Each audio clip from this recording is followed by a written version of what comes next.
Bonjour à vous et bienvenue dans ce tutoriel comment j'utilise les crayons pastel sec et j'ajoute des crayons de couleur, tout ça en coloriage pour adultes. Les matériaux utilisés pour ce coloriage, donc l'illustration vient de la boutique Etsy, juste taper Christmas Angel pour la trouver facilement. Ensuite, j'utilise les crayons de bois pastel sec Calour 50 unités, les Mungyo Gallery semi-durs comme pastel, les crayons de couleur Luminance de Caran d'Ache et les crayons de couleur Nioni dans la gamme Portrait. Et pour compléter, j'utilise le fixatif pour les techniques sèches PBO à quelques reprises dans le coloriage. Évidemment, je vous mets tous les liens affiliés Amazon et AliExpress dans la description de cette vidéo si vous voulez voir ces matériaux-là. Je débute le coloriage de façon très simple en choisissant les couleurs des crayons de bois Calour et j'applique sur mon impression tout simplement. Par contre, je me rends compte avec le temps que mes crayons Calour vont très bien pour les petits détails, mais malheureusement, ils s'usent vite. Donc, j'utilise mon aiguisoir Deli et ça va très bien, la Deli Sweet Memories. Pas cher et franchement, ça l'affile très bien les crayons. Juste faire attention de ne pas faire une pointe extrêmement pointue.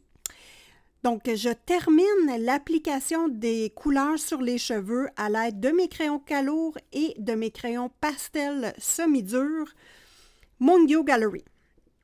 Donc, pourquoi des pastels semi-durs? C'est qu'elles sont moins poudreuses, ces pastels-là, et moi, je préfère utiliser celles-ci. Vous constatez actuellement que je fais bien attention pour ne pas mettre mes doigts sur la pastel. Je n'utilise pas encore mon petit gant pour protéger le dessin. Mais par contre, nous travaillons avec de la pastel sec. J'applique la pastel et je la laisse telle qu'elle pour avoir beaucoup de couleurs, une couleur franche et punchée. Donc, faire attention de ne pas passer sa main sur la pastel sec et de mettre nos doigts tout le tour du coloriage où il n'y a pas de pastel. Un fait à noter, c'est super facile de rajouter notre lumière par-dessus la pastel, étant donné que c'est un médium qui est sec, même si nous avons une couleur foncée en dessous, comme vous voyez, c'est super facile de remettre un éclat de lumière avec la pastel. On peut ensuite réutiliser, exemple, le rouge pour venir faire un dégradé sur notre lumière. Donc, franchement, les pastels secs, c'est un médium qui n'est pas dispendieux et c'est vraiment fascinant à utiliser. Nous allons maintenant nous rapprocher pour bien voir l'effet. Donc, tout dépendant sur notre crayon de pastel, comme vous voyez, selon que j'appuie beaucoup ou un peu moins, en ce moment-là, on crée un dégradé ou un aplat de couleur intense. Donc, très intéressant. On regarde ça, les amis.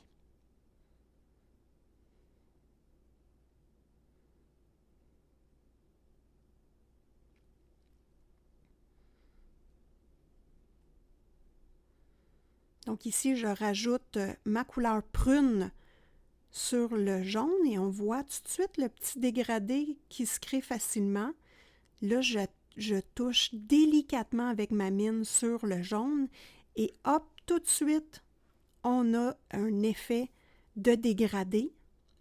C'est super rapide et c'est plutôt plaisant à utiliser. Et j'ai construit toute la chevelure de cette façon-là. 4, 5. Si vous me permettez, on va regarder un petit bout de la chevelure construit ensemble. Donc, je débute ici par un rouge plus cerise. Ensuite, je vais utiliser le jaune, mon petit jaune crème que j'aime beaucoup pour faire la lumière dans les cheveux. Ensuite, je prends mon crayon Calour couleur prune que j'adore tellement. C'est la plus belle couleur de la boîte selon moi. Et je viens terminer mes petits effets pour essayer d'enlever le plus possible les petits points blancs qu'on voit au travers de la couleur. On va regarder ici ensemble comment c'est facile d'affiler nos crayons de bois calourd. Donc évidemment, quand j'ai terminé mon coloriage, je défais mon aiguisoire et je la nettoie comme il faut avec un pinceau. Donc ici, c'est ma petite couleur d'amour aubergine qui a morflé comme ça se peut pas, mais vous voyez que j'affile bien avec une pointe qui est pas trop petite et franchement, pas déçue du tout du résultat. Facile, ça s'affile bien, regardez-moi ça. La belle pointe de crayon. Eh bien, on va passer en accéléré parce que là, ça va être long, les amis. C'est une belle grande chevelure. Donc ici, les amis, je vous demande de vérifier si vous êtes abonné à la chaîne de Simone Collard et mettez-moi également un petit pouce si vous appréciez le contenu de ma vidéo. N'oubliez pas que vous avez également tous les liens Amazon et AliExpress en description de cette vidéo. Pour m'encourager, c'est fort simple. Vous cliquez sur un lien, vous ouvrez avec les coordonnées de votre boutique Amazon ou AliExpress et ensuite, vous effectuez vos achats, n'importe lequel, tout simplement. Je vous remercie d'avance d'avoir une petite pensée pour moi.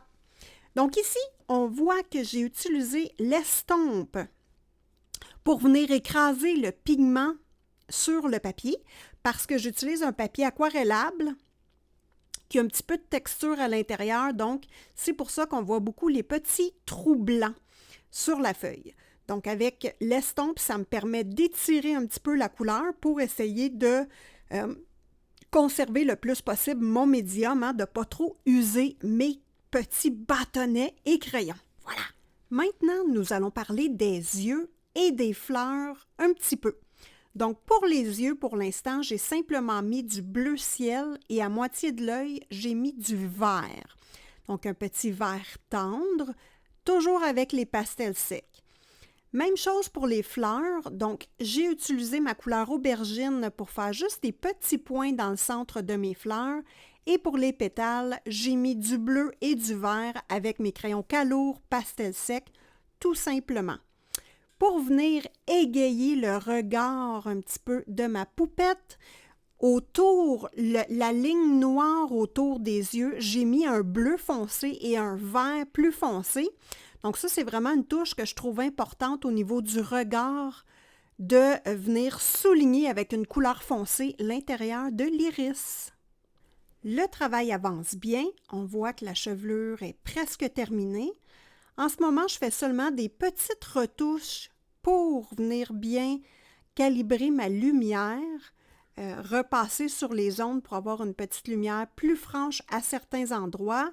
Ensuite, je prends mon rouge et je viens corriger tout simplement pour avoir un rendu fini qui me plaît bien.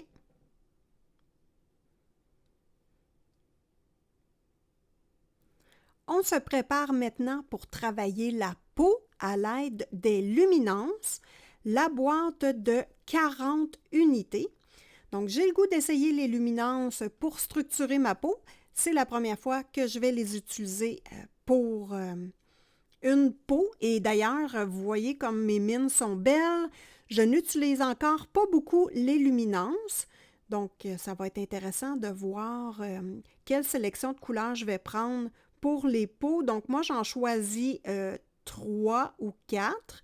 Pourquoi pas prendre un petit peu de lilas ou de violet pour aller rechercher la couleur des cheveux dans les ombres de la peau. Donc, moi, c'est souvent la stratégie que j'utilise de reporter mes couleurs que j'ai déjà d'appliquer dans les cheveux ou dans d'autres objets du coloriage pour venir faire la peau avec.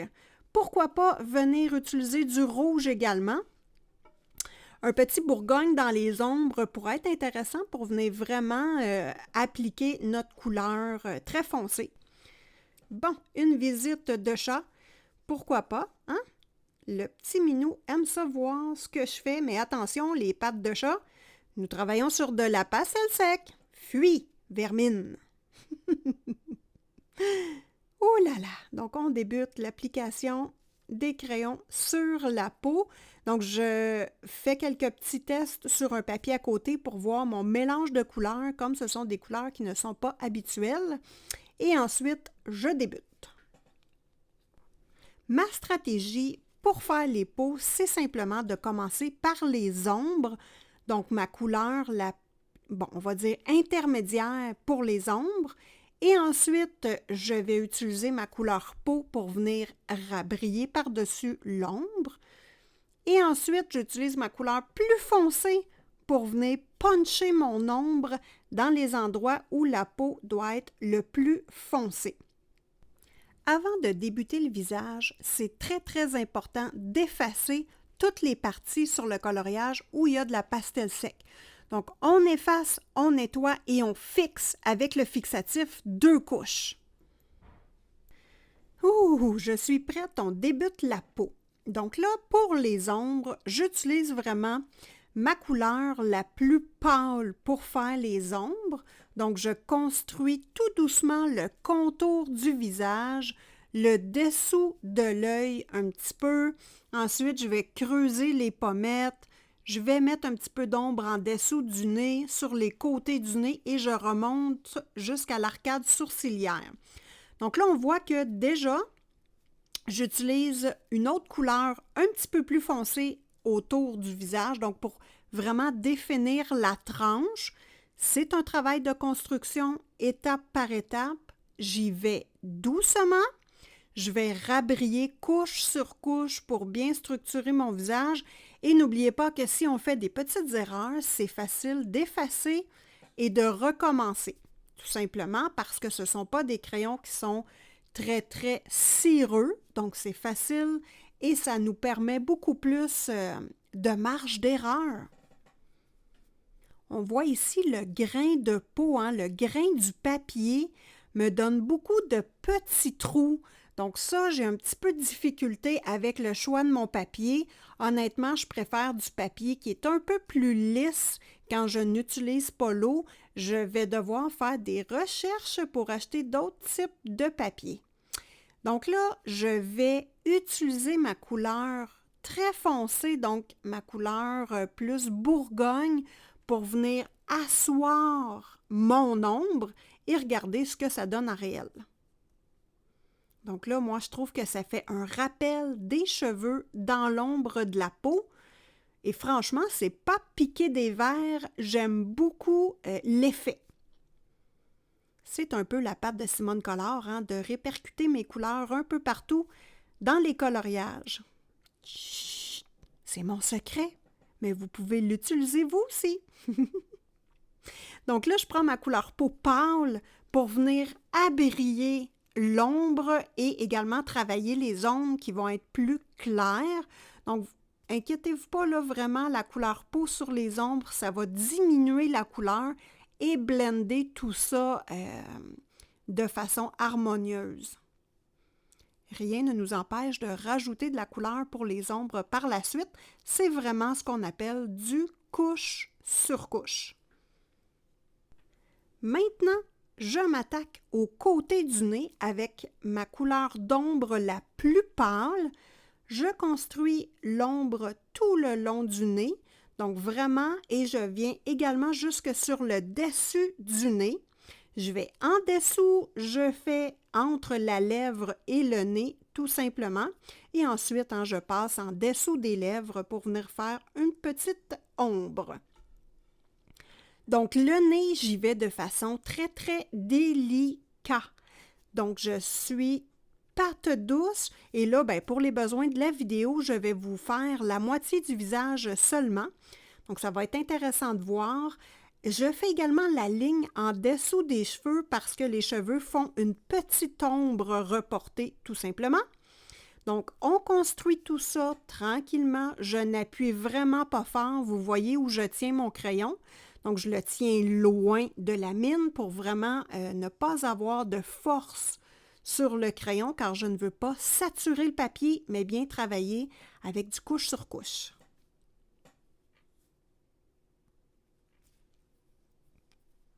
Petite chose à noter ici qui est très, très importante, le long du nez, on ne fait pas d'ombre sévère. Donc, il ne doit pas y avoir une tranche entre le foncé et le pâle, mais bien un beau petit dégradé entre les deux. C'est pour ça que vous voyez que j'embarque sur le dessus du nez un petit peu et que je ne ferai pas une ombre hyper importante sur le côté du nez. J'ai de la difficulté un petit peu avec les nez qui sont très prédominants dans une illustration. Donc, moi, j'y vais patte douce, pantoufle, velours, délicatement bref. Ici, on voit que je construis tranquillement les lèvres, bon, en accéléré évidemment. Donc moi, je fais vraiment de l'ombre pour avoir la petite boule au milieu des lèvres en haut. Cette boule-là, je ne mets pas d'ombre, donc c'est comme facile, on peut facilement voir. Et je travaille entre les deux lèvres pour mettre mon ombre, tout simplement. Question de lui donner un petit peu de vigueur et de santé à notre poupette. J'utilise une couleur de type saumon corail pour faire le blush sur les joues et ensuite je continue la construction du nez avec la couleur peau. Et assurément, on construit notre visage et je vais vous montrer la différence entre le côté pas colorié du tout et le côté avec les ombres de fait. Moi, je trouve ça super intéressant de voir l'effet 3 dimensions. Et la santé, la vigueur. Oh, j'ai travaillé toute seule et j'ai terminé les deux côtés et commencé la peau du cou. Donc, je continue mon travail. On voit que sur les petites joues, j'ai rajouté vraiment un rose très, très punch.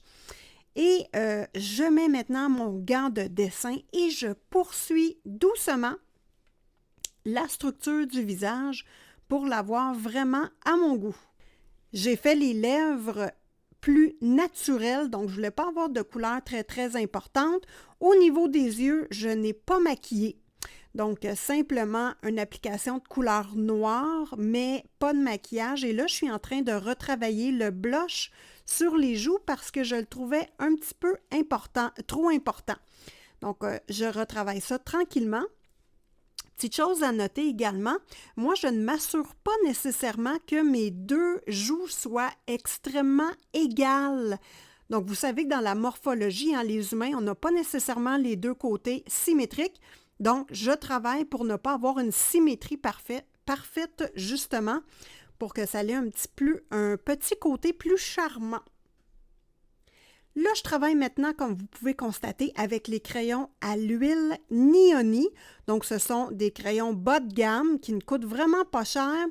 Et je trouve qu'avec les luminances, ça va bien, mais j'ai un peu de difficulté. Avec les Neoni, ça me permet d'appuyer très fort sur le papier et d'écraser mes pigments pour enlever l'effet de petits points blancs. Donc, ça donne vraiment un visage très lisse et homogène. Même stratégie pour la peau du cou. Donc moi, le cou, les bras, les épaules, je fais tout ça en peau. Donc j'ai le goût vraiment d'expérimenter comme s'il y avait une nudité. Je ne sais pas si ça va être beau. On va pouvoir regarder ça ensemble. Donc allons-y gaiement. Et voilà le résultat final. J'ai fait les ailes tout simplement avec les mêmes couleurs que les yeux. Au niveau des ombres, j'ai repris simplement le bourgogne de la peau et des cheveux pour venir faire l'ombre des ailes. Je suis très contente du résultat. Donc ici, il me reste juste des petits points blancs à faire à la base des ailes parce que je trouve que la transition entre le noir et le blanc est trop important. Je prends des petits pinceaux pointus pour le nail art, donc pour les ombres, et vous allez voir qu'avec un petit rond de peinture, je fais des petits points tout simplement et je vais étirer ces petits points-là dans les ailes pour avoir un effet un peu magique. Donc ici, le mot d'ordre est la candeur au niveau du visage et des yeux. Pas d'exagération, on reste dans la pudeur. Un blush sur les joues pour avoir de la santé, mais pas de maquillage. Et les joues un petit peu, pas les joues, mais les lèvres un peu rosées pour avoir de la santé, tout simplement. Donc ici, dans ce coloriage-là, mon défi, c'était le rouge et les pastels secs. Donc, je voulais utiliser ce matériel-là et je voulais des couleurs franches et très punchées. Donc, je voulais avoir des couleurs qui se révèlent beaucoup. Donc, au départ, comme vous aviez vu, j'avais un petit peu retravaillé les yeux pour avoir un effet dark ou creepy, donc un effet qui fait peur. Mais j'ai changé d'idée au cours de la colorisation de mon illustration. Donc ici maintenant, on va regarder l'illustration terminée au complet. Je suis extrêmement fière. J'ai adoré utiliser les pastels secs. Donc pour moi, c'est vraiment, on poursuit dans le développement des pastels secs parce que je trouve que c'est un médium qui est abordable, facile à utiliser, très rapide. La construction de ce coloriage-là complet m'a pris 2 jours et demi. Donc, assez rapide pour moi, qui est une escargotte. Donc, à la fin, simplement, j'ai fait les cils avec les crayons Polychromos de Faber-Castell, le noir, très bien affilé. Et ensuite, je refais un trait, un petit eyeliner en bas et sur le dessus de l'œil pour vraiment bien faire ressortir l'œil. Les lèvres, je ne touche pas. Globalement, pas de paillettes. Il faut faire attention pour bien appuyer le dessous des sourcils. Donc moi, j'ai décidé de faire les sourcils de la même couleur que la poupette, ce qui est habituellement pas le cas avec les filles qui ont les cheveux rouges, mais moi, je voulais vraiment rester dans le thème. Donc, les sourcils rouges tout simplement. Les petits points magiques, j'en ai également mis dans les fleurs pour avoir des belles fleurs blanches avec un peu de magie. Je trouve que ça faisait un petit peu différent. Donc sur ce, les amis, j'espère que vous avez apprécié ce petit tutoriel rapide. Donc abonnez-vous à la chaîne de Simone Collard, mettez-moi des petits pouces si vous avez apprécié cette vidéo. Et sur ce, je vous dis bon colo à tous et à toutes et on se revoit dans une prochaine vidéo. Petits bisous du Québec!